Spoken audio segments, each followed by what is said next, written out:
আল্লাহ রাব্বুল আলামিন বলছেন ওয়া আইয়ুবা ইয নাদা রাব্বাহু আন্নী মাসসানি আদ-দুররু ওয়া আনতা আরহামুর রাহিমিন।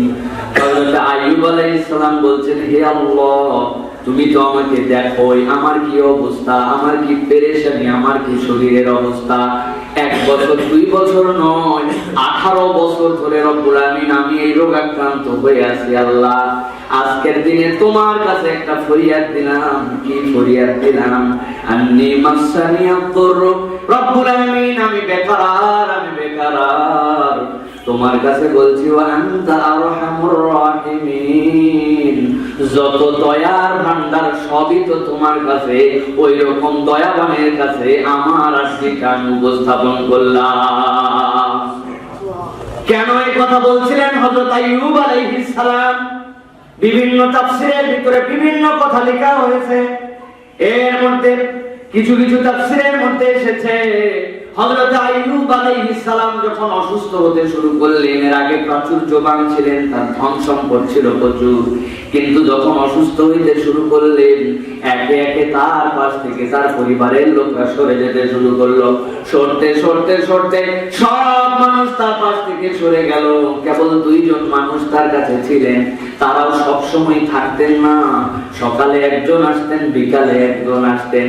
একজন ওই 2 ব্যক্তি কোন একদিন সকালবেলা একত্রিত হয়েছিল, হওয়ার পরে একজন আরেকজনের সাথে আলোচনা করছে। আলোচনা করতে করতে বলছে, আরে আইয়ুব, এই আইয়ুবের অবস্থা এরকম কেন? নিশ্চয় আইয়ুব এমন কোন জঘন্যতম পাপ করেছে, যেই পাপের কারণে 18 বছর হইল এখনো আল্লাহ তারে মুক্তি দেয় নাই। কত মানুষেরা অসুস্থ হলো আবার সুস্থ হয়ে গেল, কত মানুষেরা দুনিয়ায় বিপদগ্রস্ত হলো আবার সুস্থতার জিন্দেগি আল্লাহ তাদেরকে দিলেন। কিন্তু নিশ্চয় আইয়ুব এমন কোন গুনাহ করেছে, এমন জঘন্যতম গুনাহ, যেই গুনাহটাই দুনিয়ার হয়তো আর কেউ করে নাই। আসার পরে বলছে, আইয়ুব, আমার যে সাথী আরেকজন তোমার কাছে আসে, সে বলছে এমন কোন গুনাহ তুমি করেছো, এমন কোন অপরাধ হয়তো তুমি করেছো, যেই গুনার কারণে আল্লাহ 18 বছরেও তোমাকে মুক্ত করে না। হযরত আইয়ুব আলাইহিস সালাম চোখের পানি ছেড়ে দিয়েছেন। দেওয়ার পরে হযরত আইয়ুব আলাইহিস সালাম ওই ভাইকে বলছেন, ও ভাই, আমি কি করেছি, কেন আল্লাহ আমাকে দিয়েছেন এইটা জানি না, আমি নিজের ব্যাপারে তেমন কিছু বলতেও চাই না, তবে একটা কথা বলে রাখি, আমি যখন সুস্থ ছিলাম, আমার সমাজের মধ্যে যখন ঘুরতাম, ঘুরতে ঘুরতে যখন দেখতাম কোন একটা গ্রামের মধ্যে, কোন একটা মহল্লার মধ্যে 2টা মানুষ ঝগড়া করছে, 2টা মানুষ বিবাদ করতেছে, এই বিবাদে আল্লাহকে সাক্ষী মানছে অথবা আল্লাহকে হাজির নাজির যেহেতু তারা বিবাদ করতেছে, এমন কথা একজন আরেকজনকে বলছে, আল্লাহকে সাক্ষী করে আল্লাহর ব্যাপারে যে কথা বলা উচিত নয়। আমি তো সেই ঝগড়া তখন তাদের মধ্যে যে থামাতে পারি না, কিন্তু আমার মনে এত কষ্ট লাগতো, আহারে 2 ব্যক্তি আমার আল্লাহর ব্যাপারে এরকম কথা বলছে, ঝগড়া করার সময় মাথা ঠিক নাই এরকম কথা বলছে। আমি বাড়িতে আসার পরে ওই 2 ব্যক্তির পক্ষ থেকে আল্লাহর কাছে যেন আল্লাহ মাফ করে দেন, আমার সম্পদ থেকে ব্যক্তিগতভাবে তাদের পক্ষ হয়ে কাফারা আদায় করে দিতাম। সুবহানাল্লাহ। কল্পনা করেন একটু হযরত আইয়ুব আলাইহিস সালামের মুখের কথা। 2 জন মানুষ ঝগড়া করতেছে, ওনার কোনো স্বার্থ নাই, এর মধ্যে ওনার কোনো ইনভলভেন্সি নাই, ওখানে তিনি নাই, ওই বিষয়ের সাথে তার কোনো সম্পর্ক নাই। কিন্তু হযরত আইয়ুব বলছেন, ওই 2 ব্যক্তিকে আল্লাহ যেন গ্রেফতার না করে ফেলেন, আল্লাহ যেন ধরে না ফেলেন, ওই 2 ব্যক্তির পক্ষ হয়ে আমি আল্লাহর কাছে তাদের ভুলের জন্য কাফারা আদায় করতাম। এইটুকু বলেই থেমে গেছেন। এখন বোঝেন কি বুঝাইছেন হযরত আইয়ুব আলাইহিস সালাম, যে আজকে তোমরা আমার ব্যাপারে বলছো যে আমি এমন কোন গুনাহ করছি যেই গুনার কারণে আল্লাহ আযাব দিয়েছেন। আইয়ুবের আগ পর্যন্ত কিছুই বলেন নাই। এই কথার পরে আল্লাহর কাছে তিনি বললেন, وَإِذْ نَادَى رَبَّهُ أَنِّي مَسَّنِيَ الضُّرُّ وَأَنْتَ أَرْحَمُ الراحمين। হে আল্লাহ, আমি তো বিপদের মধ্যে আছি, কি অবস্থায় আছি আপনি তো জানেন, আপনার দেখার বাহিরে কিছু নাই, আমি অলওয়েজ যে অবস্থায় আছি তাতেই শুকরগুজার আছি আল্লাহ। কিন্তু আজকে বললাম আনতা আরহামুর রাহিমিন, আল্লাহ রে আপনার থেকে দয়াবান তোর কেউ নাই। দুনিয়ার মানুষ যখন বাজে ধারণা করছে, বাজে কল্পনা করছে, আমি আপনার কাছে বললাম সব হাল দেখে কোনদিন আপনার কাছে কিছু বলি নাই। 18 বছরে আমি ধৈর্য ধরি আর মানুষ উল্টা পাল্টা কথা বলে। আল্লাহ আপনি তো আরহামুর রাহিমিন, চাইলে তো আপনি এখান থেকে আমাকে নিষ্কৃতি দিতে পারেন। আমার আল্লাহ রাব্বুল আলামিন হযরত আইয়ুব আলাইহিস সালামের এই দোয়াটা এত পছন্দ করলেন। আইয়ুব আলাইহিস সালামকে আল্লাহ রাব্বুল আলামিন এই বাচন ভঙ্গিটা এত পছন্দ হলো, উনি বলেন না আল্লাহ আমারে রোগ মুক্তি দিয়ে দাও, আমারে আগের মতো বানায় দাও, আমারে সম্পদওয়ালা বানায় দাও, আমার বিপদ আপদ উদ্ধার করে দাও, আমার রোগগুলা বিদায় করে দাও। কিছুই বলেন নাই, কেবল বলছেন আমি বিপদগ্রস্ত আর আপনি হচ্ছেন সর্বাধিক রাহিম। আল্লাহ এই কথা, এই আক্রোশ, এই দোয়াকে এমন ভালোবাসলেন, হযরত আইয়ুব আলাইহিস সালামের স্ত্রী তাকে বাথরুমে নিয়ে যাইতেন, আবার বাথরুম থেকে নিয়ে আসতেন। যাওয়ার মতো শরীরের কোনো যোগ্যতা ছিল না। একদিন টয়লেটে নিয়ে গেছেন, আইয়ুব আলাইহিস সালাম ফিরতে দেরি করতেছেন, এদিকে তার স্ত্রী অপেক্ষা করতেছেন, ফেরেন না কেন, বের হলে হাত ধরে আবার তাকে নিয়ে আসবেন। এমন সময় আল্লাহ রাব্বুল আলামিন আসমান থেকে তার প্রতি ওহী নাযিল করলেন, ও আইয়ুব তুমি যে একটু আগে বলে আসছো আরহামুর রাহিমিন, ও আমার দয়াময় রব, তুমি হচ্ছে সকল দয়ার আধার। আমার খানের কাছে আল্লাহ রাব্বুল আলামিনের কাছে এই বার্তা পৌঁছায় গেছে। আইয়ুব আলাইহিস সালামকে যখন তিনি হাজত ছেড়ে যখন বেরিয়ে আসতেছেন, আল্লাহ বললেন আইয়ুব, যেটা সূরা সাদের মধ্যে আসছে, উরকুল বিরিজলিকা হাযা মুবতাসালুম বারিদুন ওয়া শারাব। হযরত আইয়ুবকে বলেন আইয়ুব আর এক ধাপও দিবে না, এখানে দাঁড়াও, তোমার যে পাটা আছে ওই পাটাকে মাটির মধ্যে একটা আঘাত করো, দেখি কি হয় দেখো তো। হযরত আইয়ুব আলাইহিস সালাম ইস্তেনজা সেরে নিজের স্ত্রীর কাছে আসবেন, এই সময় আল্লাহ বললেন উরকুদ বিরিজলিক, তোমার পা দিয়ে আঘাত করো। আইয়ুব আলাইহিস সালাম আল্লাহর ওহী পেয়ে যেই না আঘাত করেছে, এমন একটা ঝর্ণা ধারা সেখান থেকে বের হলো। এইটা গোসলের উপযুক্ত, খাওয়ার উপযুক্ত। হযরত আইয়ুব আলাইহিস সালাম যেই না সেখানে গোসল করে উঠলেন আর একটু পানি পান করলেন, আইয়ুব আলাইহিস সালাম আগে যেরকম ছিলেন, যেরকম তার অঙ্গ ছিল, যেরকম সুদর্শন, যেরকম তার যুবক ছিলেন, আল্লাহ রাব্বুল আলামিন তৎক্ষণাৎ আরহামুর রাহিমিন এইটার সারা দিয়ে আইয়ুবকে সাবেক বানায় দিয়েছে।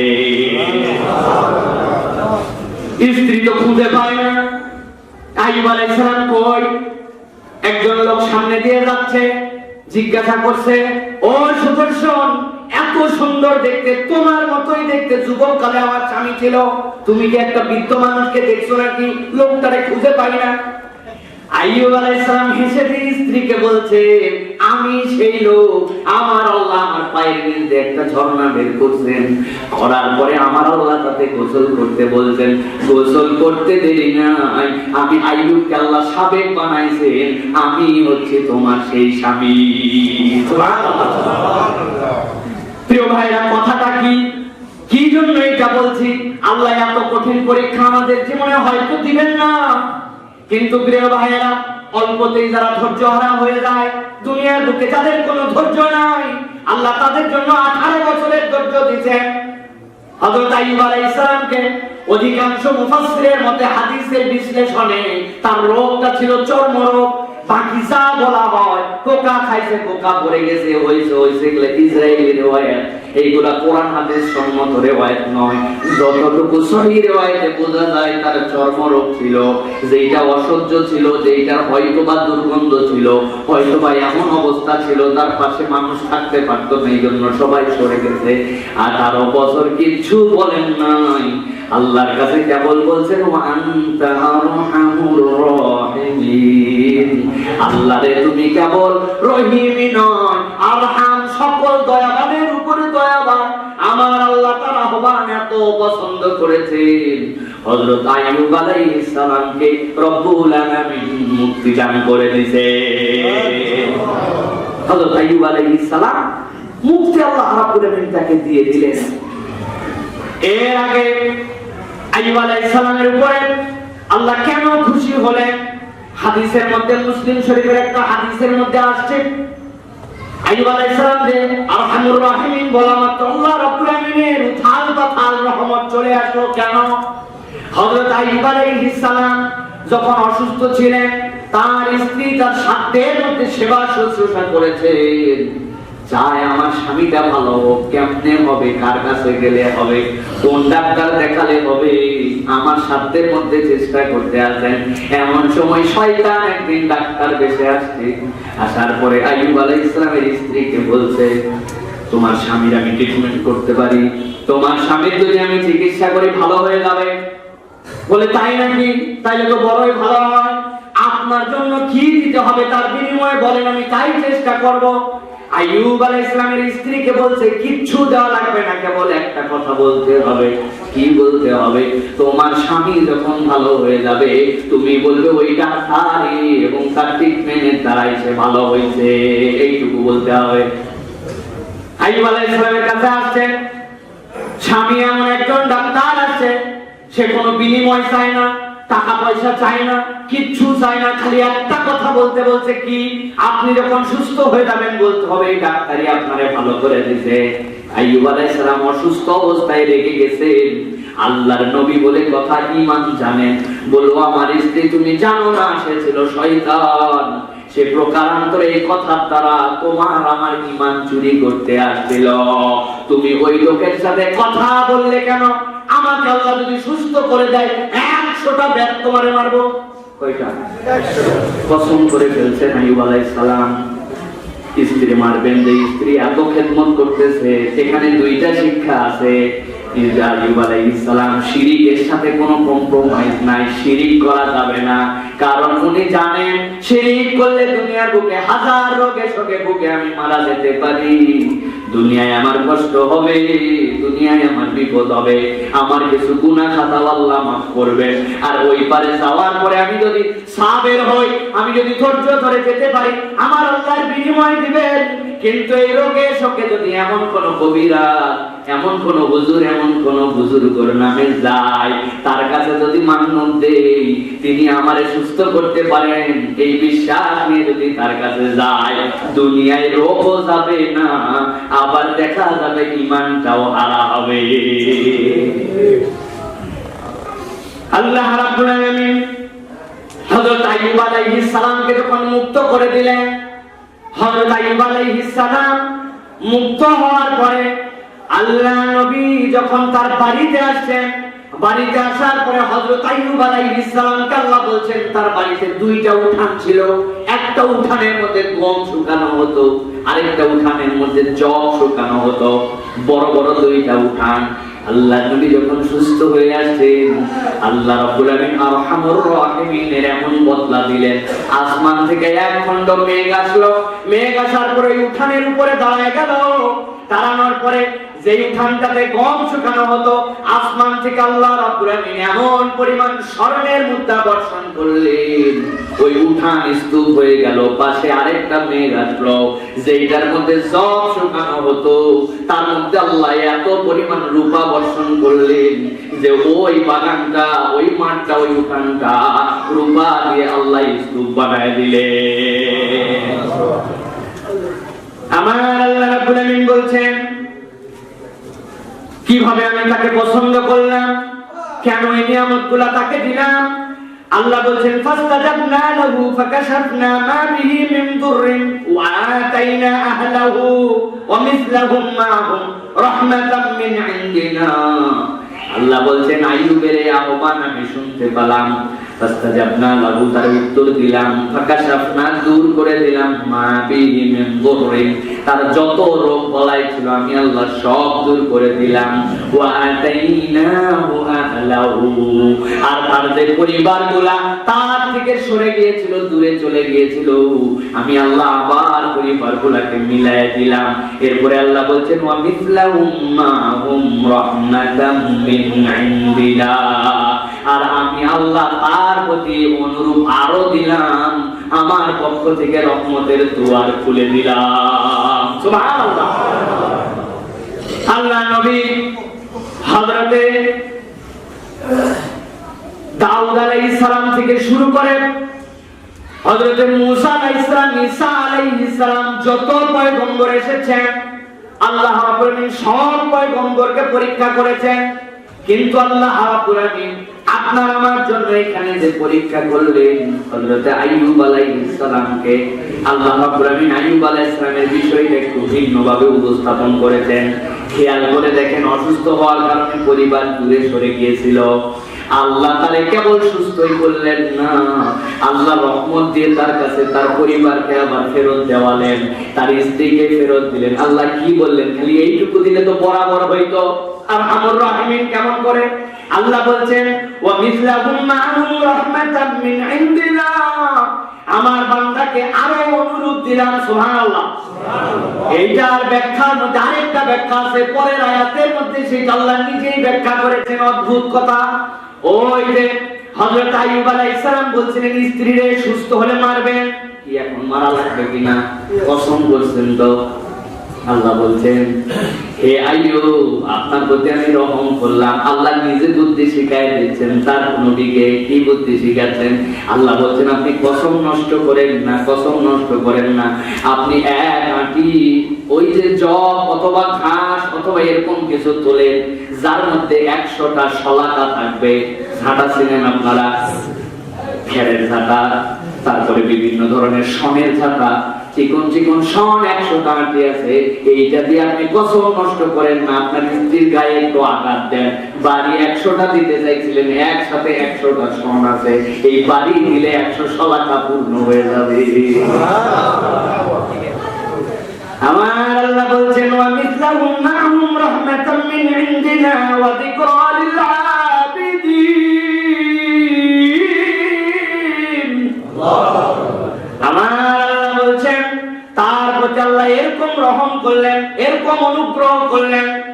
আল্লাহ নবী একদিন গোসল করছেন, শরীর সুন্দর হয়ে গেছে। আইয়ুব আলাইহিস সালাম আগের মতো হয়ে গেছেন, জামা কাপড় খুলে গোসল করতে সরে গেছে। যে গায়ের মধ্যে আল্লাহ রাব্বুল আলামিন স্বর্ণের গঙ্গপাল আনতেছেন, এটাও সহিহ হাদিসের মধ্যে আছে। হযরত আইয়ুব আলাইহিস সালাম একটা একটা করে কুড়াচ্ছেন, আর যে জামা খুলে গোসল করবেন তার মধ্যে রাখতে শুরু করছেন। আমার আল্লাহ ওহী নাযিল করলেন সাথে সাথে, ও আইয়ুব, মেঘ নামায়া তোমার সোনার পাহাড় বানাই দিলাম, রূপার পাহাড় বানাই দিলাম, তোমার কি তাতেও হয় নাই? হযরত আইয়ুব বললেন আল্লাহ কি হিকমতওয়ালা নবী, কি বিনয়ী কথা বলতেছেন। ও আল্লাহ তুমি আমারে দিছো, তাতে তো আমার কোনো সমস্যা নাই, কিন্তু আমার আল্লাহর পক্ষ থেকে যত বরকত আছে কোন বরকতেরই তো আমি অমুখাপেক্ষী নয়। আমার ওই ধন সম্পদ আছে বলে আমার আল্লাহ আরেকটা বরকত দিবেন, আমি বড়লোক হয়ে গেছি, আমি নিব না সেটা এরকম তো নয়। আমার আল্লাহর পক্ষ থেকে যা বরাকত আছে আমি চিরদিন তার মুখাপেক্ষী। সুবহানাল্লাহ। কি শিক্ষা দিলেন আল্লাহ? আল্লাহ পরীক্ষা করলেন।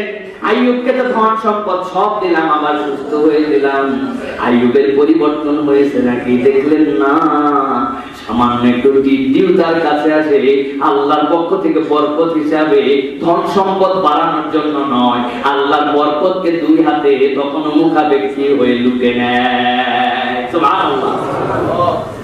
এই আইয়ুব আলাইহিস সালামের মধ্যে আমাদের জন্য কি শিক্ষা প্রিয় ভাইরা? তিনটা শিক্ষা। এক নম্বরে আল্লাহর কাছে আহ্বান করতে হবে, যদি বিপদে পড়ি তাইলে আল্লাহ ছাড়া দ্বিতীয় কারো কাছে আমি যাইতে পারি না, চাইতে পারি না। এটা হচ্ছে এক নম্বর শিক্ষা। দুই নম্বর হচ্ছে আপনাকে ধৈর্য ধরতে হবে। আল্লাহ রাব্বুল আলামিন আপনার প্রতি যদি বিপদ দেন তাহলে আপনাকে ধৈর্য ধরতে হবে। আর তিন নম্বরে আল্লাহ রাব্বুল আলামিন যদি আপনাকে দয়া করেন, কখনো আপনার মধ্যে এই অহংকার আনা যাবে না, এই চিন্তা আনা যাবে না যে আমার জাতি আল্লাহ আমি সাফিসিয়েন্ট, দুনিয়ার মানুষ আল্লাহ ছাড়া কেউ সাফিসিয়েন্ট না। এইটা স্বীকার করে দুনিয়ায় জীবন যাপন করতে হবে। আল্লাহ ছাড়া সবাই মুখাপেক্ষী, আল্লাহুস সামাদ, কেবল আল্লাহই মুখাপেক্ষী। এইটা আপনার মনের মধ্যে গেঁথে নিতে হবে। অনেক সময় আমাদের মধ্যে চলে আসে, আরে আমার যা আছে লাগবে না, এটা না হলেও চলবে, আমার ওইটা না হলেও চলবে। ঠিক আছে আপনার কথা, কিন্তু এই দাম্ভিকতা যেন আল্লাহ পর্যন্ত ধাক্কা না মারে। এই দাম্ভিকতা আল্লাহ পর্যন্ত যেন ধাক্কা না মারে। আমি এই আমিত্ব বিসর্জন দিতে হবে। আমিত্ব বিসর্জন জন্য আল্লাহ হজ আপনার আমার জন্য ফরজ করেছেন। দুনিয়ার কোথাও এই আমৃত্যুর প্রপার বিসর্জন আর দেওয়া যায় না। নামাজে প্রাথমিক প্রস্তুতি আর হজে হচ্ছে আখেরি প্রস্তুতি। এই দুইটা আল্লাহ বলেন শেখানোর জন্য নিয়ে গেছেন। এক কাপড়, এক ভূষণ, এক চুল, একই জায়গা, একই কাজ, একই রকম, একই সময়, একই দিন, একই স্থান, সব ওয়াক্তিন মাখসুস, আমালিন মাখসুস, বিতরিকিন মাখসুস। আল্লাহ বলেন নির্ধারিত সময়ে, নির্ধারিত পদ্ধতিতে, নির্ধারিত কাজ, নির্ধারিত দিবসে, নির্ধারিত ওয়াক্তে আল্লাহ বলেন বান্দাকে একভাবে করাইছেন। তুমি ট্রিলিয়নিয়ার হও আর তুমি রাস্তার ফকির হও, সব এক। এটা হজ ছাড়া প্রপারলি কোথাও শেখানো যায় না। আরাফাত থেকে বের হইছেন, মুজদালিফায় আসছেন, আপনি কোটি কোটি টাকার মালিক হলে আপনার মাথার উপরে কাবু চলবে না, ওই জমিনেই পড়ে থাকতে হবে আপনার, দুলার উপর আপনি ফিরে আসেন। বলতে পারবেন না তুমি কে আর আমি কে, হ্যাঁ, কোনো বলার সুযোগ নাই। তুমি যাই হও, মুহাল্লিকিন আর রুসাতুন, যাওয়ার পরে নেড়া করে গেল। একজন সারা জীবন খালি খেপাইছেন, তোর মাথায় স্টেডিয়াম, আপনার চুলগুলো সুন্দর, আল্লাহ বলছেন এমন সব স্টেডিয়াম হও একবারে, পায়রা সব খাও, সব মাথার চুল খালাই দাও। আল্লাহ বলেন বিধান এইগুলো তাওয়াফ ওই 3 দিনের মধ্যে আসতে হবে। তুমি ভিআইপি হওয়ার যাই হও, ওই 3 দিনের মধ্যে এসে তোমাকে তাওয়াফ করতে হবে। কষ্ট হবে, ওর মধ্যে চাপ হবে, ওর মধ্যে এটা হবে সেটা হবে, কিন্তু এর মধ্যে তোমাকে নির্ধারিত সময় প্র্যাকটিস করতে হবে। কোনো অজুহাত চলবে না। আপনি যত বড় যাই হন, আপনি যদি মনে করেন কোনোই আপনার অজুহাত নাই, আপনি বড় লোক মানুষ, আপনি সাদা কাপড়ই পরবেন কিন্তু সেলাই করে একটু জুব্বা টুপি পরে যাবেন, হবে নাকি ভাই? হবে না, কোনোভাবেই হবে না। প্রিয় ভাইরা, এই জন্য আল্লাহ রাব্বুল আলামিন বলছেন এইটা আম্বিয়াদেরকে আল্লাহ শিখাই দিয়েছেন যে আল্লাহর কাছেই আমি মুখাপেক্ষী। আর দুনিয়ায় মানুষ হিসেবে কিছু গ্রেডের কম বেশি থাকলেও সেটা যেন অহমিকার কারণ না হয়। আল্লাহর দিকে আমি মুখাপেক্ষী আছি, এই ফলো আপ দিয়ে আমার জীবনকে চালাতে হবে। এটা হচ্ছে আইয়ুব আলাইহিস সালাম থেকে আল্লাহ রাব্বুল আলামিন আমাদেরকে শিখিয়েছেন। শেষ কথা আইয়ুব পর্যন্ত বলে আল্লাহ শেষ করে দিতে পারতেন, কিন্তু ছোট্ট 2টা মাত্র শব্দ দিয়ে একটা বাক্য আল্লাহ বানাইছেন। আল্লাহ বলেন ওয়াযিকরালিল আবিদিন, যারা আমার ইবাদত করতে চায়, আবেদ বান্দা, তাদের জন্য এর মধ্যে শিক্ষা আছে। কে বলতেছেন এই কথা? আল্লাহ। এটা হচ্ছে উপসংহার। আমরা যে লিখি সূচনা, এরপরে আমরা লিখি ব্যাখ্যা, এরপরে শেষে যে উপসংহার, আল্লাহ বলছে যিকরালিল আবিদিন। বান্দারা খালি কথা বলে দিলাম, গল্প শুনে সুবহানাল্লাহ বলে আহা আইয়ুব আলাইহিস সালাম এরকম ছিলেন, কি আল্লাহর ভালো বান্দা, কিভাবে আল্লাহ মুক্তি দিলেন। না, যিকরালিল আবিদিন, তুমি যদি আল্লাহর ইবাদত গুজার বান্দা হও, আমি আল্লাহ বলেন এর মধ্যে তো তোমার জন্য স্মরণ করার মতো বিষয় আছে। এখন ফাইন্ডিংসটা আপনারে খুঁজে নিতে হবে, পড়তে হবে আপনাকে। তার জন্য আপনি এটা পড়েন, পড়ে পড়ে শিখেন, সূরা আম্বিয়া পড়তে শুরু করেন। 80 নম্বর আয়াত থেকে 112 নম্বর আয়াত পর্যন্ত পড়ে দেখেন, মজা মজা, ঈমান খালি তাজা তাজা আল্লাহ রাব্বুল আলামিন করার জন্য এগুলো দিয়েছেন। আল্লাহ রাব্বুল আলামিন এরপরে বলছেন ওয়া ইসমাঈল ওয়া ইদ্রিস ওয়া যাল কিফল কুল্লুম মিনাস সাবিরিন। আমি আল্লাহ আরো 3 জনের নাম বললাম। একজনকে তো চিনো, ইসমাঈল, আরেকজন হচ্ছেন ইদ্রিস, আরেকজন হচ্ছেন জালকিফিল। মুফাসসিররা মতভেদ করেছেন জালকিফিল আল্লাহ নবী ছিলেন কিনা। ইবনে কাসির বলছেন আল্লাহ যেহেতু ধারাবাহিকভাবে 2 জন পয়গম্বরের সাথে তার নাম বলতেন, তিনি আল্লাহর নবী ছিলেন। আবার কেউ কেউ তাফসীর ইবনে কাবিরের ভিতরে তিনি কোনো কথা বলেন নাই, জায়গায় চুপ করে থাকছেন, আমার জানা নাই।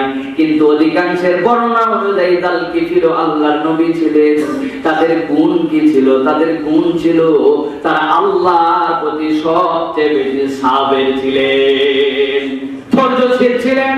ইসমাঈল আলাইহিস সালামের ধৈর্যের গল্প কি নতুন করে করা লাগবে? এই দৃষ্টান্ত কি কেউ পৃথিবী আর দিতে পারবে?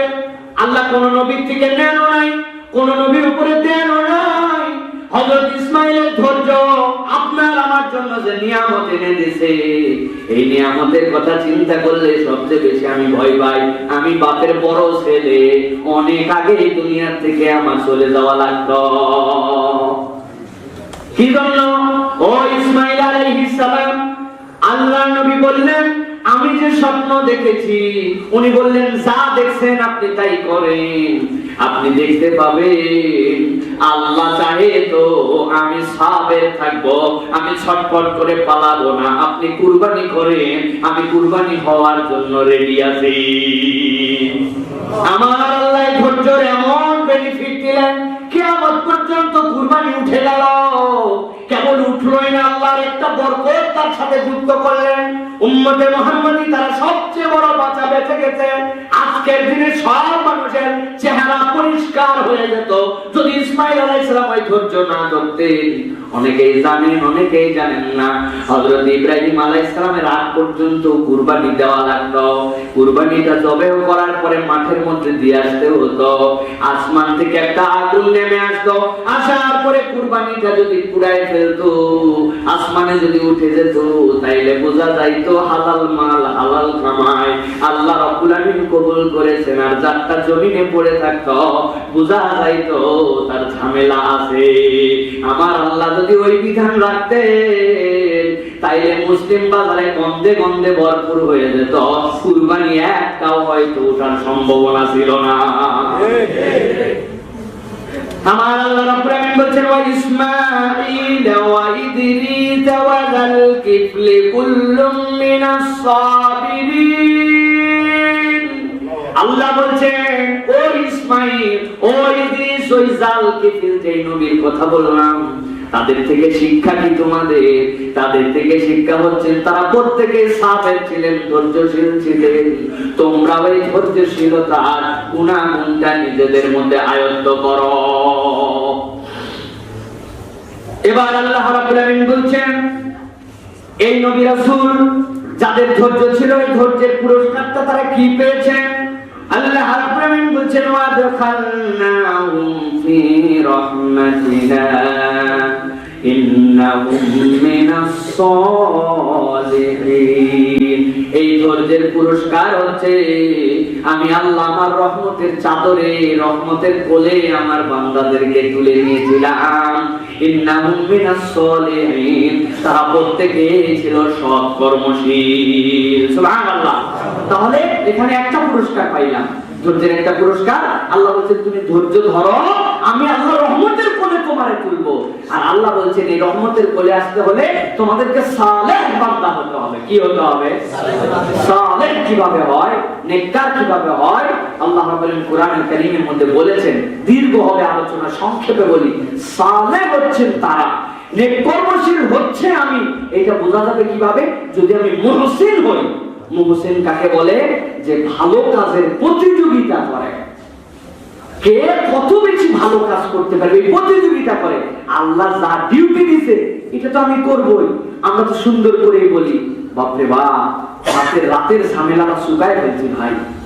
বলে আমিও শুকাইছি ভাই, রাতের ঝামেলা আমি কি শুকাইছো?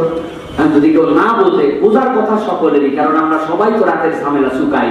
কি করছেন? তো এশার নামাজটা পড়ে ফেলাইছি। বুঝছেন কিছু? এশার নামাজ হচ্ছে রাতের ঝামেলাটা শুকায় ফেলছে, মানে উনি এক সাইড হয়েছে। এখন আমাদের নামাজ হয়েছে আমাদের ঝামেলা শুকানো, মানে এইটা আমাদের কাছে অত বেশি, মানে এমন ডিউটি করাই লাগবে। ভালো, আলহামদুলিল্লাহ, কিন্তু এটা ঝামেলার মতো শেষ করছি বাবা, এখন বাকি কাজ সব করব। কিন্তু আল্লাহ রাব্বুল আলামিন বলছেন ভিন্ন কথা, ইন্নাহুম মিনাস সালিহিন। তারা তো নেক কাজের প্রতিযোগিতা করত।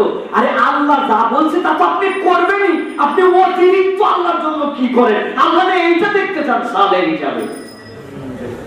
একজন লোক বলতেছে, আয় বাবা একটু মিষ্টি খা। কেন কেন মিষ্টি খাচ্ছেন ভাই? আমার ছেলেটা 33 পাইছে। আপনি বলবেন ভাই একটু পাশে আয়, লোকজন আছে, তোকে মাথায় ডিস্টার্ব। কেন ডিস্টার্ব? কেন? আমার ছেলে 33 পাইছে, মিষ্টি খাবো। ডিস্টার্ব মানে নিজের টাকা খরচ করে খাওয়াচ্ছি, বুঝে আমার সবাই তোর সাথে কথা বাড়াবো না। কি বলবেন? আরে 33 পাইছে, এটা আবার বলা লাগে নাকি কথা? কোন রকম বাস করে গেছে নাকের গোড়া দিয়া, যা গেছে গেছে, তুই আল্লাহর কাছে শুকরিয়া কর। মিষ্টি খাওয়াচ্ছিস, খাওয়াস, বল যে অন্তত পক্ষে আমার ছেলে পাস করছে এইটুকু। 33 পাইছে বলে মিষ্টি খাওয়াচ্ছ, তুই এটা বলো, ঠিক না ভাই? এখন আমরা আল্লাহ রাব্বুল আলামিন বললেন যে তোমাদের জন্য আমি আল্লাহ রাব্বুল আলামিন দেখতে চাই ইন্নাহুম মিনাস সালিহিন, তোমাদেরকে আবেদ দেখতে চাই। আমি যা করা লাগবে ওইটুকুই করে বলতেছি। আমি ফাটা ফালাইছি, হলো কিছু তো হলো না। সালে কেমন করে হলাম, মুহসিন কেমন করে হলাম? অধিকাংশ মানুষ সুন্নত পড়ে না এখন, অধিকাংশ মানুষ এখন সব আমল বাদ দিয়ে দিয়েছে। এইগুলা বছরকে বছর চলে যায়, হাতে সময় থাকে, তারপরেও আল্লাহ রাসূলের যে সকল সালাতের আগে পরে 12 রাকাত সুন্নতের কথা বলেছেন, যে এই সুন্নত আপনাকে জান্নাতে নিয়ে যাবে, জান্নাতে বাড়ি বানায় দেওয়ার গ্যারান্টি দিয়েছি, এই সুন্নতের কোনো গুরুত্বই নাই। ফজরের নামাজের আগে সুন্নত বাদ দেওয়া শুরু করছেন না।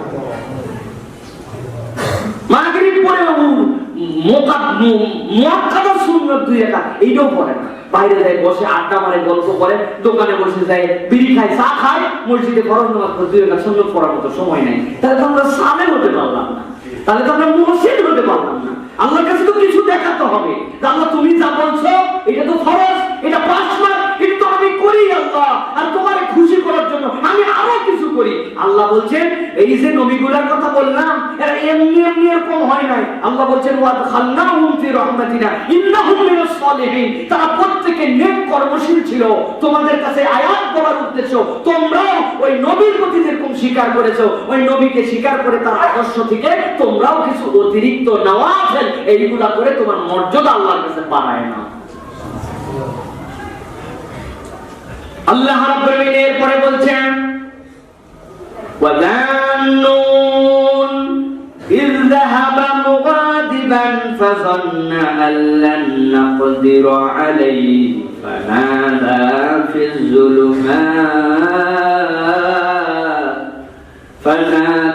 ফিজ যুলুমাতি আল্লা ইলাহা ইল্লা আনতা সুবহানাকা ইন্নী কুনতু মিনাজ জালিমিন।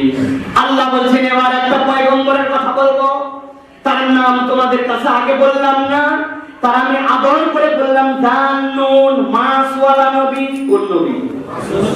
কোন নবী? হযরত ইউনূস আলাইহিস সালাম। আল্লাহ রাব্বুল আলামিন বলেন জান্নুন, প্রথম মাসওয়ালা। সুবহানাল্লাহ, আদর করে আল্লাহ ডাক দিয়েছেন। কি করছিল সে জানো নাকি? দেখো তো তার ব্যাপারটা কি। ইযহাবা মুগাদিবান, কঠিন খেপা খেপে গেছে, রাগ করে তার কওমের থেকে চলে যাচ্ছে, রাগা লাগছে। আল্লাহ বলেন মাসওয়ালা খুব খেপে গেছে, মাসওয়ালা খেপে রওনা দিছে, ওর কওমের সাথে না এখন বের হয়ে চলে যাচ্ছে, রাগ করে যাচ্ছে। রাগ করার কারণ কি? রাগ করার কারণ হচ্ছে আল্লাহ রাব্বুল আলামিন হযরত ইউনূস আলাইহিস সালামকে যে কওমের কাছে পাঠিয়েছিলেন সেই কওমটা ছিল মুসেলের নাইনুয়ার, মুসেল অঞ্চলের নাইনুয়ারের নবী করে তারে পাঠাইছিলেন আল্লাহ। যাওয়ার পরে তুমি কি করবে? যাওয়ার পরে তোমার কওমের কাছে শিরক বুঝাও, কুফর বুঝাও। অনেকক্ষণ বুঝাইছেন, বুঝাতে ধৈর্য হারায় হয়ে গেছেন। ধৈর্য হারা বলছেন তোমরা যদি আল্লাহর প্রতি ঈমান না আনো, শিরক করো আর কুফর করো, আল্লাহর পক্ষ থেকে এক্ষুনি তোমাদের উপরে আযাব আসতে শুরু করবে। আমি গেলাম, কি করবে না করবে এখন বুঝে করো। উনি যে ওইখান থেকে রাগ করে যেতে শুরু করছে, ওই যাওয়াটা আল্লাহর ইজাজতে নয়। আল্লাহ বলছেন তোমাকে দাওয়াত দিতে বলা হয়েছে, কিন্তু রাগ করে মাসওয়ালা তুমি কই যাও। যেই না হযরতে ইউনূস আলাইহিস সালাম রওনা দিয়ে দিয়েছেন, এমন সময়ে ওই কওমের লোকেরা হাদিসের মধ্যে আসতেছে, আসমানের মধ্যে কিছু চিহ্ন দেখা যাচ্ছিল, আযাব আসার ভাব বোঝা যাচ্ছে। এখন যখন ইউনূস আলাইহিস সালাম রাগ করে চলে গেছেন, ওরা সাথে সাথে দেখছে হায় হায় আমাদেরকে এত বুঝাইলো আমরা বুঝলাম না, রাগ করেও তো চলে গেল, বলেও গেল আযাব দিয়ে তোমাদেরকে শেষ করে দেওয়া হবে। এখন তো আযাবের নিশানাও দেখা যায়। ওদের মনের মধ্যে ভয় লেগে গেছে, সাথে সাথে সব মানুষজন নিয়ে আল্লাহর কাছে রোনাজারি করতে শুরু করছে, আল্লাহ আমরা বুঝি নাই, তুমি আমাদেরকে মাফ করে দাও, আমাদেরকে ক্ষমা করে দাও। আল্লাহর কাছে ক্ষমা পাওয়ার জন্য তারা তাদের যত পশু পাখি যা ছিল গৃহপালিত, তাদের মায়েদের কোলে যে সন্তান ছিল, মাদেরকে একদিকে করেছে, সব সন্তানদেরকে আলাদা করছে, মায়ের সাথে সন্তানদেরকে রাখে নাই। এখন চিন্তা করেন তো, দুধের শিশু, যে শিশু কোলের শিশু, যে শিশু মা ছাড়া কিছু বুঝে না, ওই গুলাকে আলাদা করছে আর মাদেরকে আলাদা করছে। পরিবেশ কেমন হবে? কান্নাকাটির রোল উঠে গেছে। আল্লাহর কাছে যখন ফরিয়াদ করতে শুরু করছে এইভাবে, আল্লাহ আমাদের সন্তানদেরকে পর্যন্ত আলাদা করছি, ওদের তো কোনো গুনাহ নাই, আর আমরা যারা বুঝে তোমার প্রতি শিরক করছি, কুফর করছি, আমরা আলাদা হইছি, তুমি আমাদেরকে মাফ করে দাও। আল্লাহর কাছে দোয়া করে আর সবাই মিলে একটা বনের দিকে পালায় যাচ্ছে। আল্লাহর আযাব আসলো বলে আল্লাহ ওই বান্দাদের এই ফরিয়াদ আর এই অভিনব পদ্ধতিকে এমন পছন্দ করছে, আমার আল্লাহ তাদের ইস্তিগফার কবুল করে তাদের ঈমানকে আল্লাহ রাব্বুল আলামিন কবুল করে নিছে। আল্লাহু আকবার। হযরত ইউনূস আলাইহিস সালাম চিন্তা করছেন আমার কওম তো এতক্ষণ ধ্বংস হয়ে শেষ, আমি তো রাত করে চলে আসছি তাদের কাছ থেকে, আমার কওমের তো কোনো বাঁচার কায়দা নাই। কিন্তু কিছুদিন পরে খবর পেয়ে দেখছেন আরে আমার কওম তো একদম ঠিকঠাক আছে, কিছুই তো হয় না, তারা দিব্যি সুন্দর জীবন যাপন করতেছে। উনি আসছেন, আসার পরে চিন্তা করছেন হায় হায় আমি যদি আমার কওমের কাছে এখন ফেরত যাই তাহলে কি হবে। বলে কি হবে মানে উনার কওম যতই খারাপ হোক, আগে শিরিক করুক, আগে কুফর করুক, তাদের একটা সেখানকার ট্র্যাডিশন ছিল কি ট্র্যাডিশন, যদি কেউ মিথ্যা বলে আর তার মিথ্যা যদি প্রমাণিত হয়ে যায় তাহলে সমাজের সবাই মিলে তারা হত্যা করে ফেলে। হযরত ইউনূস আলাইহিস সালাম কি বলে গেছেন, তোমাদের তওবা কবুল হবে না, তোমাদের বিপদ আছে, কিন্তু আসমান থেকে এক্ষুনি তোমাদের প্রতি গজব আসবে, তোমাদেরকে আল্লাহ ধ্বংস করে দেবে। ওদের তো গজব আসে না, মিথ্যা ভয় তাহলে হয়ে গেছে। হযরত ইউনূস আলাইহিস সালাম চিন্তা করছেন এখন তো আমার কওমের কাছে গেলে অপদস্থ হতে হবে, এইটার প্রমাণে উল্টা তো তারা আমাদেরকে হত্যাও করে ফেলতে পারে। হযরত ইউনূস আলাইহিস সালাম সাথে সাথে তার কওমের দিকে এখন পালাতে শুরু করতেন। ফাযান্না আল্লান নাকদির আলাইহি, তিনি বলতেছেন আল্লাহ বলছেন আমার ইউনূস ওই মাছওয়ালা মনে করছিল আল্লাহ বোধহয় তার রাস্তা সংকীর্ণ করবেন না। তার ধারণা আমি যে দাওয়াত দিছি, আমার কাছে পর্যন্ত করছি, যথেষ্ট করছি, আমি তো তাদের কাছে ডাকছি, সত্যি তো বলছি তোমরা যদি কুফর করো, শিরিক করো তাহলে তোমাদের বিপদ আছে, তো মিথ্যা বলি নাই, আমি তোমার দায়িত্ব পালন করছি। অতএব আমি দায়িত্ব পালন করে এখন রাগ করে যাই আর খুশি হয়ে যাই, আমি যাচ্ছি, আমার আল্লাহ মনে হয় আমার আর ধরবেন না, এটা তার ধারণা। আল্লাহ রাব্বুল আলামিন বলেন ফানাদা ফিজ যুলুমাত, আল্লাহ বলেন আল্লাহ কেবল ধরলেনই না, তার এই ভুল ভাঙানোর জন্য আল্লাহ তারে অন্ধকারের উপরে অন্ধকার দিয়ে আবৃত করলেন। কেমনে আবৃত করলেন আমার আল্লাহ রাব্বুল আলামিন সেটাও বর্ণনা করেছেন। হযরত ইউনূস আলাইহিস সালাম যখন চলে যাচ্ছেন, দ্রুতগামী যাচ্ছেন, যেতে যেতে যেতে সামনে একটা বড় নদী বেরিয়ে গেল, বিশাল একটা নদী, সমুদ্রের কোথাও আসছে। ওইটার মধ্যে যখন তিনি পৌঁছালেন, পৌঁছানোর পরে এক নৌকা ভর্তি লোক যাচ্ছে, নৌকায় উঠে পড়ছেন তিনি। নৌকায় উঠে পড়ার পরে মাছ দরিয়ায় যখন নৌকা চলে গেছে, নৌকা টলমল করে, ব্যালেন্স হয় না, একজন দুইজন লোক বেশি আছে। হযরত ইউনূস আলাইহিস সালাম হৃষ্টপুষ্ট সুঠাম দেহি বিশাল আকার এক মানুষ, নৌকার সবাই বলল একজন এখান থেকে চলে যেতে হবে, নৌকায় ঝাঁপ দিলে নৌকার থেকে যদি নেমে যায় বাকি সবার প্রাণ বাঁচবে, যে কোনো একজনের স্যাক্রিফাইসে সকলকে বাঁচাতে হবে। তুই যা তুই যা তুই যা, আর তোর বয়স হয়ে গেছে, তুই যা। কেউকে যায় নাকি? বলে কি উপায়? আল্লাহ রাব্বুল আলামিন কোরআনে বলছেন ইয আবাকা ইলাল ফুলকিল মাসউদ ফাসাহামা ফাকানা মিনাল মুদহাদিন, লটারির মধ্যে নাম লেখো, সবার নাম লেখা হয়েছে, এবার লটারি তোলো, যার নাম উঠবে তারে ঝাঁপ দেওয়া লাগবে, যতবার লটারি আর যতবার নাম, লোক একখানি মাছওয়ালা। হযরত ইউনূস আলাইহিস সালাম নাম উঠে গেছে, উপায় নাই, শরীরের যে সকল কাপড় লাগবে না সেগুলো ছেড়ে দিলেন, দিয়ে ঝাঁপ দিয়ে দিলেন।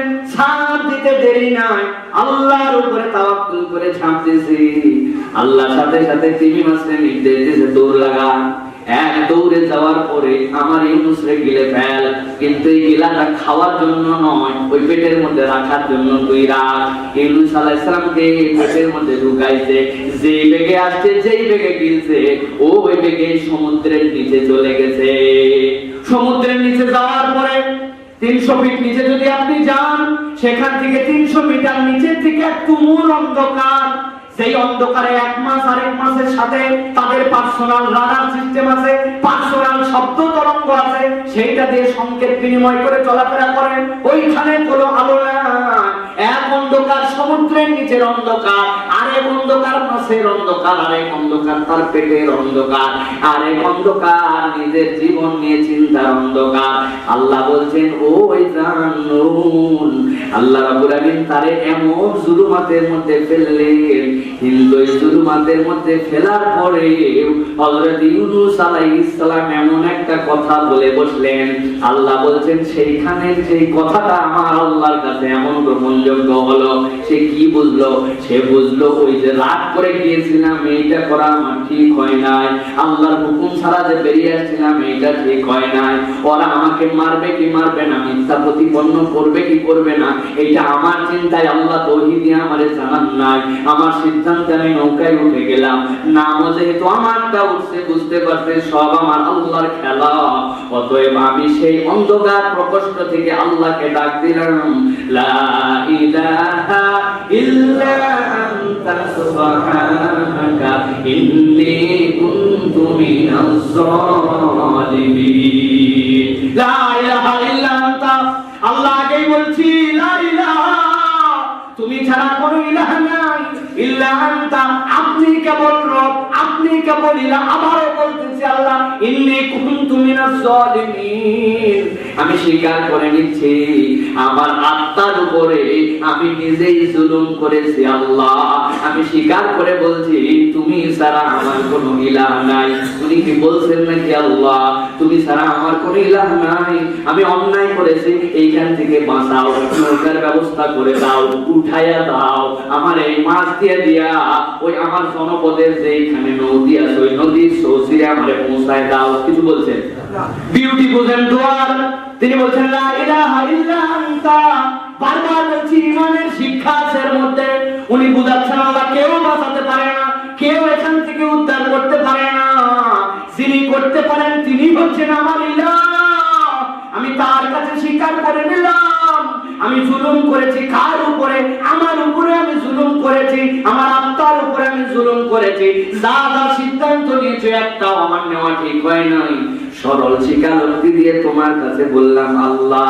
আল্লাহ বলছেন আমার ইউনূসের দোয়া আমার কাছে এত মকবুল, এত মকবুল। আল্লাহ রাব্বুল আলামিন সাথে সাথে তার রিপ্লাই দিয়ে দিলেন, ফাস্তাজাবনা লাহু ওয়া নাজ্জাইনাহু মিনাল গাম্মি ওয়া কাযালিকা নুনজিল মুমিনিন। আল্লাহ বলছেন আমি তার উত্তর দিলাম, আমি রব্বুল আলামিন সেখান থেকে তাকে মুক্ত করলাম। কি থেকে মুক্ত করলাম? কম। ভালো করে বুঝেন আল্লাহ শব্দ চয়ন। আল্লাহ রাব্বুল আলামিন বলেন ফাস্তাজাবনা লাহু, আমি আল্লাহ তার উত্তর দিলাম। উত্তর আমি রব্বুল আলামিন সেখান থেকেও শুনতে পাইছি ইউনূসের। এরপরে আমি আল্লাহ বলছি নাজ্জাইনাহু মিনাল গাম, আমি তাকে দুশ্চিন্তা থেকে মুক্ত করলাম, মাছের পেট থেকে নয়। কিসের থেকে মুক্ত করছেন? তার মানে বোঝা যায় একটা মানুষের জীবনের সবচেয়ে বড় সমস্যার নাম হচ্ছে দুশ্চিন্তা। ঠিক 1000 কোটি টাকার মালিক, 3 ব্যাংকের থেকে নিচে টাকা, ওই টাকার সুদ দেওয়া লাগবে। প্রত্যেক মাসে তার 100 কোটি টাকা ইনকাম। কোম্পানির খরচ টরচ আবার দেখা যাচ্ছে 80 কোটি টাকা, 20 কোটি টাকা থাকে, 1000 কোটি টাকা ঋণ। চিন্তা কারে বলে উনি জানে, ঠিক না? আরেকজন রাতে 3টার সময় যায়, এশার নামাজ পড়ে ঘুমায়, টুকরির মধ্যে ঘুমায় যায়। রাত 3টার সময় কাওরান বাতাস জেগে ওঠে, মাথায় করে করে বোঝা টানে, মাথায় করে কপি টানে, ফুলকপি টানে, বেগুন টানে। টানার পরে সকাল হতে হতে 8টার মধ্যে 700-800 টাকার কামাই হয়ে যায়। বাজার সুন্দর করে হাতে নিয়ে বউরে দেয়। এরপরে সকালের খাবারটা খায়, জোহর পর্যন্ত দেখুন কেসে ঘুম। ওর কোনো চিন্তাও নাই, কিছু নাই। ওইটার নাম হচ্ছে শান্তি, আগেরটার নাম কিন্তু শান্তি নয়। দুনিয়ার বিশ্লেষণে সব কিন্তু মিলবে না। আল্লাহ রাব্বুল আলামিন বলছেন এই জন্য আল্লাহর কাছে কি চাবে? এ আল্লাহ তুমি আমার পেরেশানি দূর করে দাও, আয় আল্লাহ তুমি আমার কাম দূর করে দাও, তুমি আমার দুশ্চিন্তা দূর করে দাও। আল্লাহ যদি দুশ্চিন্তার ভাগ নিয়ে নেন আর আল্লাহ যদি আপনার দুশ্চিন্তা দূর করে দেন, আপনার আমার জীবনে আর কোনো পেরেশানি বলে কিছুই থাকবে না। আমার আল্লাহ বলছেন কোন দুয়ার বরকতে এটা হইছে লা ইলাহা ইল্লা আনতা সুবহানাক ইন্নী যালিমিন। আয় রব্বুল আমিন, আমি তোমার কাছে বলছি সরল স্বীকারোক্তি, আমি আমার অন্তরের উপর জুলুম করেছি। আমার অন্তরের উপরে জুলুম মানে আমার অন্তরকে তো তোমার পথে চলানোর জন্য তুমি তৈরি করছো, কিন্তু আমি সেই অন্তরকে আমার ইচ্ছায়, আমার প্রবৃত্তির কারণে, আমার মতামত অনুযায়ী চলাইছি। এইটা তো আমার ঠিক হয় না আল্লাহ। আমি জুলুম থেকে তোমার কাছে নিস্তার চাই। আল্লাহ বলছেন বান্দার দোয়ায় ফাস্তাবজাবনা লাহু ওয়া নাজাইনাহু মিনাল গাম। আমি আল্লাহ কেবল দোয়াই শুনি নাই, তার দুশ্চিন্তাকে আমি আল্লাহ দূর করে দিয়েছি। ওয়া কাযালিকা নুনজিল মুমিনিন। এর আগ পর্যন্ত বলে যদি আল্লাহ রেখে দিতেন আমাদের তাহলে গল্পই খালি শুনতে হতো, কিন্তু আল্লাহ উপসংহারে এখানেও বলছেন ওয়া কাযালিকা নুনজিল মুমিনিন। কিয়ামত পর্যন্ত যত ঈমানদার, যত মুমিন হবে, ওই ইউনূস যেরকম মুক্তি পাইছে দুশ্চিন্তা থেকে, তার কিছু সিদ্ধান্তে ভুল ছিল, তারপরেও সরল স্বীকারোক্তি আল্লাহর কাছে তওবা ফেরত আসার কারণে যেরকম ইউনূস আমি আল্লাহ বাঁচাইছি, ওই ঈমানদার তুমিও চিন্তা করো না, আমি রব সেই রবই আছি। আমি এইরকম করে যুগে যুগে যুগে যুগে যুগে যুগে ঈমানদারদেরকে মুক্ত করে দিব।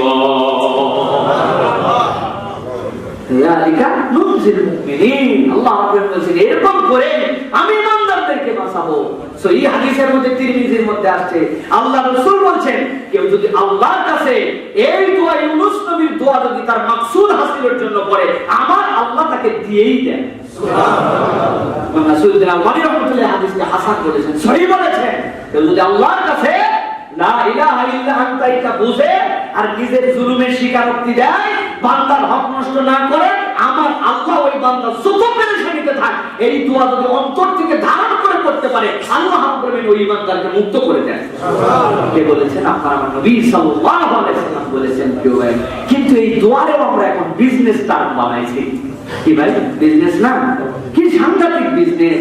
1 লক্ষ বার খতম, 2 লক্ষ বার খতম, এলাকায় আমার বিপদ করছে, আমার গার্মেন্টসের সমস্যা হয়েছে, আমার অমুক হয়েছে, তমুক হয়েছে, আমার ছেলে আমার মেয়ে অমুক পাস ফেল, অমুক ঝামেলা, তমুক ঝামেলা, বিপদ আপদ উদ্ধারের জন্য এলাকার হুজুর টুজুর সবাই নিয়ে যায় লাগাও তেঁতুলের বীজ না।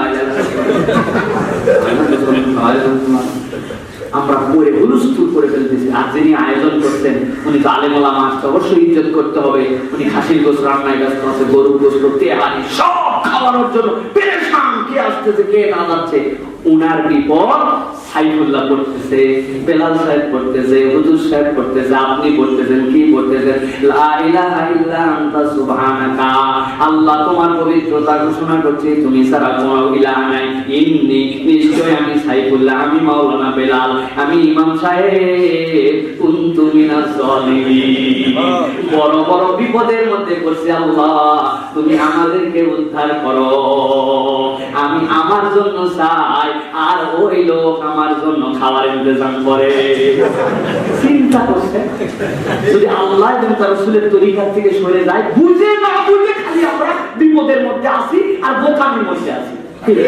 আরে বিপদ তুই লোকে, তুই না করবি, তুই কন্টাক্ট করে দিছিস আমাদেরকে, আমরা বলানোর মতো বলেই দিচ্ছি যে আমি বিপদে আছি, খাওয়া তুই বিরিয়ানি খাওয়াতে আসার সময় 500 হাত দিয়ে কি চাওয়া হলো কিছু ভাই? এটা সেই জন্য আমাদের নিজের কান্না নিজে কাঁদতে হবে, নিজের চাওয়া আল্লাহর কাছে নিজে চাইতে হবে। এটা সাহাবায়ে কেরামের প্র্যাকটিসে ছিল না, তাবেঈনদের প্র্যাকটিসে ছিল না। আবু হুরায়রা কি বলে, আবু হানিফা, ইমাম শাফিঈ, আহমদ ইবনে হাম্বল, তাদের থেকে এটার কোনো প্রমাণিত আমাদের কাছে নাই যে এই আমল করতে হবে, এরকম করে করতে হবে। এটা ভালো দোয়া।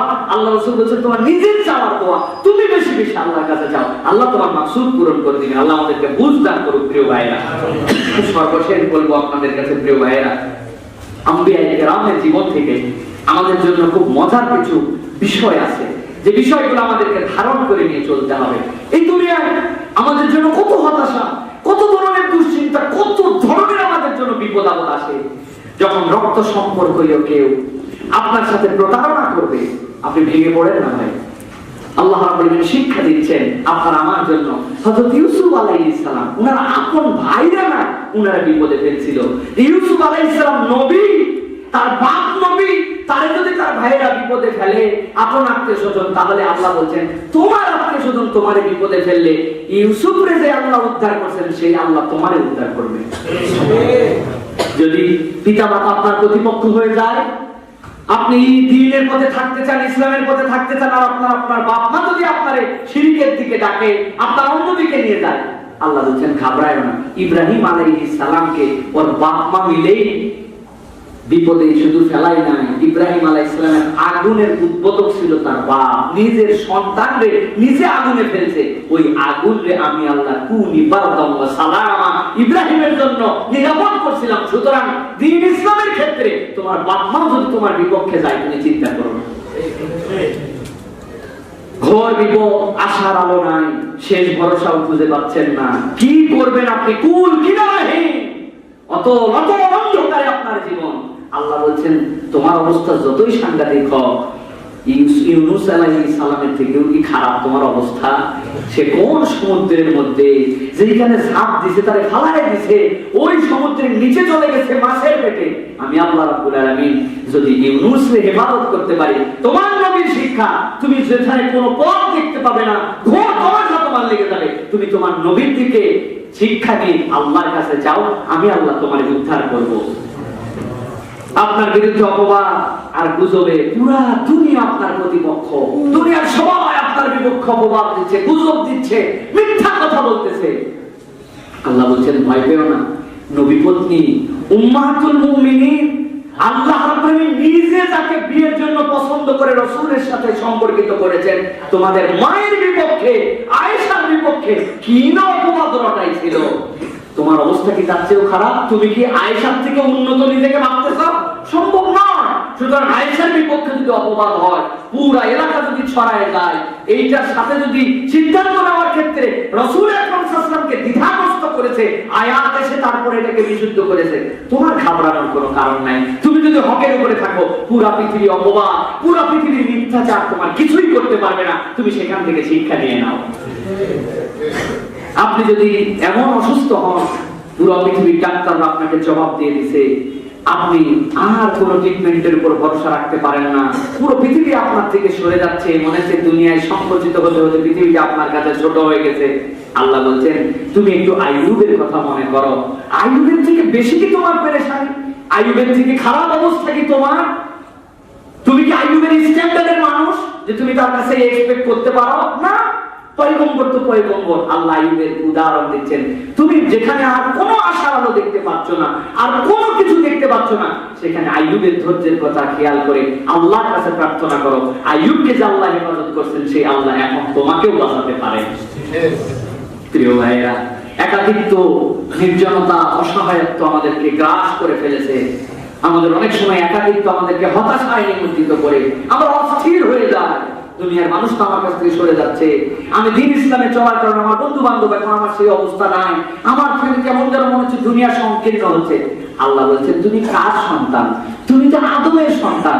আদমকে তো আমি আল্লাহ একা করেই বানাইছি, তারপরে আপনার সঙ্গী সৃষ্টি করছি। সেই আল্লাহ আদমকে একা করে বানালেন, তার সন্তান হিসেবে তুমি একাকিত্বের উপরে সবর করলে আমি আল্লাহ তোমার যোগ্য সঙ্গী মিলাই দেব। সে আদম আলাইহিস সালাম থেকে আল্লাহ আমাদেরকে শিখাচ্ছেন, কোন যুক্তি দিয়ে আপনি অবস্থার কারণ ব্যাখ্যা করতে পারছেন না। কেন এটা হলো, কেন এমন হলো, এরকম হওয়ার তো কথা ছিল না। আমার তো যুক্তিতে, ধারণাতে, জ্ঞানে, বুদ্ধিতে, আমার সামাজিকতায়, আমার এতদিনের এক্সপেরিয়েন্সে কিছুই মেলাতে পারতেছি না। আল্লাহ বলছেন তবুও হতাশ হয় না। নূহ আলাইহিস সালামের কথা মনে করো তো, কোন সময় নৌকা বানাতে লাগছে, পানি নাই, কিচ্ছু নাই, মরুভূমির মধ্যে নৌকা বানায় মানুষজন তারা উল্টা পাল্টা কথা বলে শেষ করে দিছে, কোন লজিকে মিলাই নাই, কোন যুক্তিতে কুলাই নাই। ওই সময় নূহ আলাইহিস সালামকে আল্লাহ মনে করছিলেন যে এটা করানো লাগবে, তাই আল্লাহ করাইছেন। সুতরাং তোমার যদি এরকম কখনো অবস্থা হয়, লজিক না মিলে, দুনিয়ার হিসাব না মিলে, ঘাবড়ায় না বান্দা। নূহ আলাইহিস সালামকে যেরকম আল্লাহ তার নির্দেশ দিয়েছিলেন, পালন করেছিলেন, তুমি আল্লাহর নির্দেশের উপরে থাকো, আল্লাহ রাব্বুল আলামিন তোমার জন্য একটা রাস্তা বের করে দিবেন। সর্বশেষ আপনার আমার জন্য আপন লোকজন আপনারা নিয়ে কৌতুক করে, আপন লোকজন দ্বীনের উপরে চলার কারণে আপনারা নিয়ে তামাশা করে, দুনিয়ার সব আপন মানুষগুলো আপনার প্রতিপক্ষ হয়ে যায়, আপনার মাতৃভূমি, আপনার থাকার জায়গা, আপনার ঘর, আপনার চিরাচেনা পরিবেশ, যেই মানুষ আপনার এতদিন পর্যন্ত ভালো মানে, তারাও আস্তে আস্তে আপনার থেকে দূরে চলে যায়।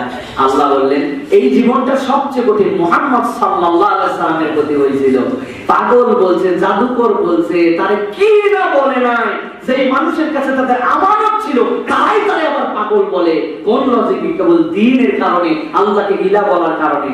তুমি যখন এরকম অবস্থা তোমার হবে, দুনিয়া তোমার বিরুদ্ধে চলে যাবে, তখন তুমি আল্লাহর দিকে মুতাওয়াজ্জহ হয়ে আল্লাহর কাছে তাওয়াক্কুল করো। তোমার নবী তোমাকে শিখাইছেন, আল্লাহ এমন বিজয় দিবেন যে ওইখানে তুমি আবার বিজয়ীর বেশে ফেরত আসবে।